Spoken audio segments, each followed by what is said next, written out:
Hello mga ka-agrit, magandang araw po sa inyo lahat. Marami pong nagtatanong sa atin, paano natin nagawa yung tinatawag na zero abono demo trial. Tapos meron din tayo 100% zero synthetic fertilization method.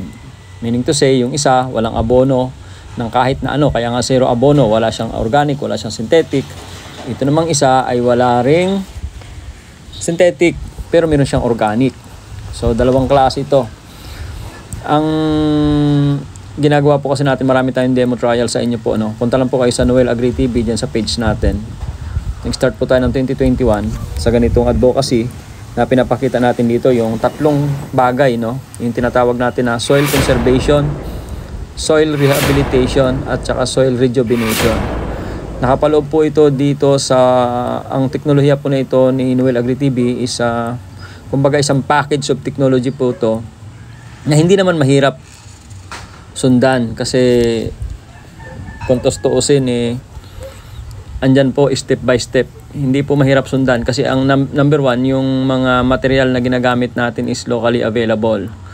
Dito nga po nakikita nyo, no, sa start ng ating land preparation, kung may damo po yan o meron yung tinatawag na mga dayami, ang principle is yung mga damo at dayami ay lulusawin natin. So paano po ba lulusawin? Siyempre hihintayin mong i-rotivate. Pag na-rotivate mo, sarado mo ang pilapil, patubigan mo kung may tubig, tapos spray po kayo ng bioenzyme. Ito po yung pambulok natin.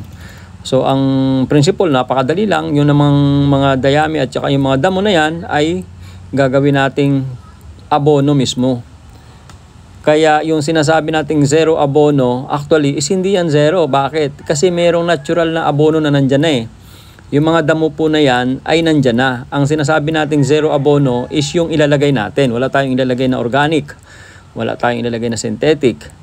Dahil ang principle is, kung sa 3 taon na ginagawa natin ng ganito, ng ganito, ng ganito, na hindi na tayo gumagamit ng synthetic, nagtsatsaga tayo, maglagay tayo ng ipot ng manok na na-process natin sa bioenzyme through semi-anaerobic system, ang mangyayari po pala ay tumataas yung fertility ng lupa natin to the point na hindi na natin kinakailangang umasa sa abonong ilalagay pa natin. Meaning to say, dumating na sa point na fertile na po yung lupa enough para magpasibol, magpaganda at magpabunga ng katulad din ng nilalagyan natin ng fertilizer ang ating lupa.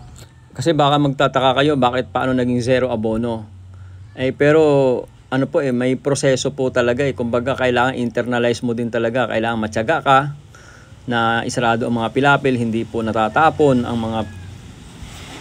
mga tubig sa pilapil, sa pinitak natin, yung mga sabaw, kumbaga yung sabaw na malasa ay hindi natin itatapon. Kung hindi, bagkos nandun lang po sa loob ng pinitak. Kaya pag nagtatraktura po tayo, nakasarado ang mga pilapil. Pag nagro-rotivate, nasarado ang pilapil. Napakahalaga talaga ng pag-aalaga ng lupa. Yan po ang pinaka-importante sa lahat.